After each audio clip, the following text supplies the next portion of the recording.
Okay, solving quadratics using the quadratic formula.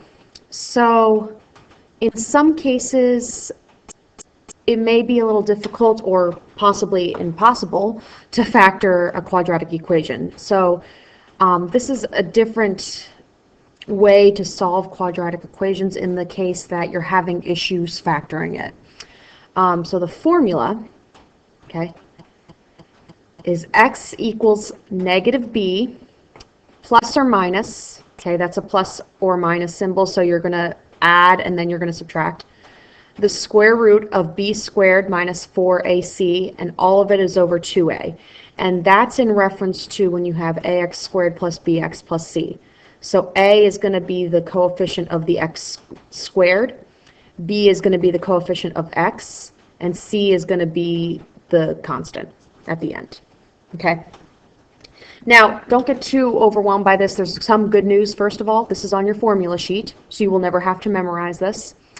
And it's just a lot of order of operations. If you know how to do order of operations and you're very careful with how you're setting up your problem, you shouldn't have any issues. Just make sure you're keeping your work in order, because I see the main issue with this being simple adding and subtracting errors. Okay? So we're going to do a few of these, all right, and it's going to look overwhelming, but in the end, if you know how to add, subtract, multiply, divide, you should be fine. So number one, first we need to define what A, B, and C is when we do this, okay? So we're going to start with A. A is the coefficient of x, so A is 2. B is the coefficient of x, so B is going to be 3. And then C is the constant at the end, so C is actually going to be negative 5. Be careful, if it's subtraction, it's going to be negative. Okay. So now we're going to plug it into the formula. Okay. So I'm going to rewrite this formula, but instead of A, B, and C, I am going to put 2, 3, and negative 5. So I'm going to rewrite this. Okay. Everywhere there was a B, I put a 3. Everywhere there was an A, I put a 2. Everywhere there was a C, I put a negative 5. Okay. And now I'm doing order of operations. Okay. So the first thing I'm going to do, I'm going to evaluate everything under the square root here, and I see I have an exponent. So I'm going to evaluate that exponent first. I'm going to do 3 squared, and 3 squared is 9.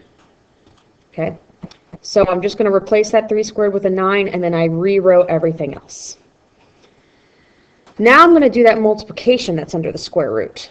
Okay, so I'm going to do negative 4. I'm going to treat that 4 like a negative, times 2 times negative 5. If I do negative 4 times 2 times negative 5, that's going to give me a positive. So now this is going to change to plus. That's going to give me a positive 40. Okay. Now I'm going to multiply down in the denominator here. Okay, I'm going to do 2 times 2. That gives me 4. Okay. And then, so I kind of did my multiplication steps here and here. Now I'm going to add underneath the square root. I'm going to add 9 and 40. 9 and 40 is going to give me 49. See, this is looking a lot nicer now. And now I'm going to take the square root of 49. The square root of 49 is 7. Okay. Now, this is where the plus or minus thing comes in. Okay. Now I'm going to split this up, and I'm going to solve one where I'm going to add 7, and I'm going to solve one where I subtract 7.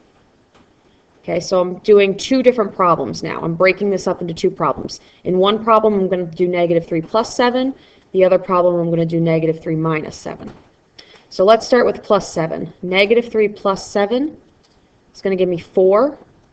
And now 4 divided by 4 gives me 1. So that's one of my solutions is 1. Remember, with these, you always get 2 solutions.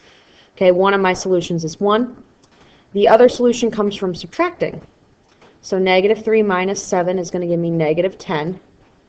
And then negative 10 over 4, it's going to give you a decimal, but write it as a fraction. It simplifies to negative 5 over 2. So negative 5 halves. So then your 2 answers are negative 5 halves and 1. And that's how you do the quadratic formula. It looks like a lot of work, but all we did was substitute, and then we did, some squaring, some multiplying, some square roots, some adding and subtracting. Like it's stuff you know how to do. It just looks overwhelming because it takes a lot of steps to solve these problems. I'm going to do another one just so you see it again. Okay. So in example 2, what is my A, B, and C? What am I going to say A, B, and C would be for example 2? Okay, A is 5, B is 1, and C is -7. Now I'm going to plug it into the equation. Okay, so everywhere that I saw a B, I put a 1. Everywhere I saw an A, I put a 5. And everywhere I saw a C, I put a -7. And now I'm just doing order of operations. So first I'm going to square the 1. 1 squared is 1. Then I'm going to multiply -4, 5, and -7. That's going to give me positive 140. Now I'm going to multiply the denominator. 2 times 5 gives me 10. Now I'm going to add underneath the square root. 1 plus 140 is going to give me 141. And now if you take the square root of 141, it's not a nice number. Okay. Square root of 141 is 11.9. Okay. Now this is why we do the quadratic formula, because in this case, the fact that you got a number that wasn't a perfect square and it gave you a decimal answer here, that shows you that no matter what, that you weren't going to be able to factor this. This would have been a prime quadratic. So that's why we use the quadratic formula, is because sometimes you're not going to be able to factor at all. And in that case, you're going to get some irrational solutions. Okay?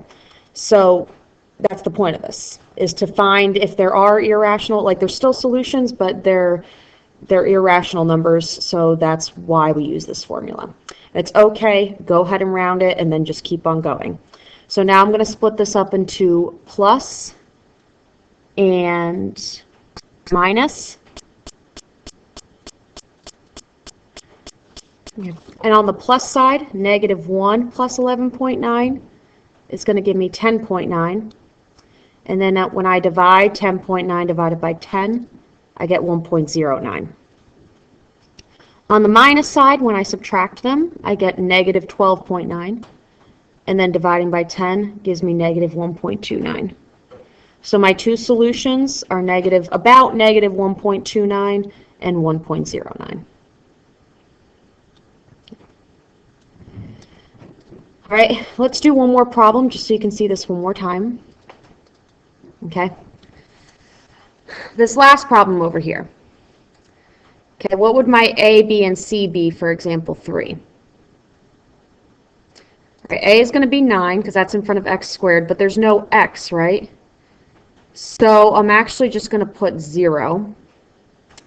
And then my C is -17. So there is a 0x in there, but it's just not showing itself. And there's a little typo here. That should equal 0 there at the end. Okay. Because we always want these to equal 0. All right, so now I'm going to do the quadratic equation, but instead of A, B, and C, I'm going to plug in 9, 0, and -17. Okay. And having 0 is kind of cool here. That's going to make our lives easier. Okay. Let me do 0 squared first. That's 0. Now I'm going to multiply -4 times 9 times -17. A negative times a negative times a positive is going to give me plus 612. Now I'm going to do 2 times 9, which is 18. And now this is where it's really nice. 0 plus 612, you don't even have to do any work. That's just 612. And now let's take the square root of 612. That's going to be about 24.7. Okay, and remember I'm rounding because this is an irrational number. 612 isn't a perfect square, so you're going to get an irrational number, unfortunately. All right. And now I'm going to split it up into 0 plus 24.7 and 0 minus 24.7. Starting with plus, when I add them, 0 plus 24.7 is just 24.7. And then when I divide them, that gives me 1.37. Then when I subtract them, it's going to be very similar. It's just going to be negative 24.7. So when I divide them, my only difference from up here is that I'm going to have negative 1.37. So my two solutions are negative 1.37 and positive 1.37. Okay. Do the your turns. Make sure you're very careful with plugging in the A, B, and C. I will show you the answers in class next time so you can check your work and just make sure that the biggest mistake you're going to make is just not being careful with showing your work.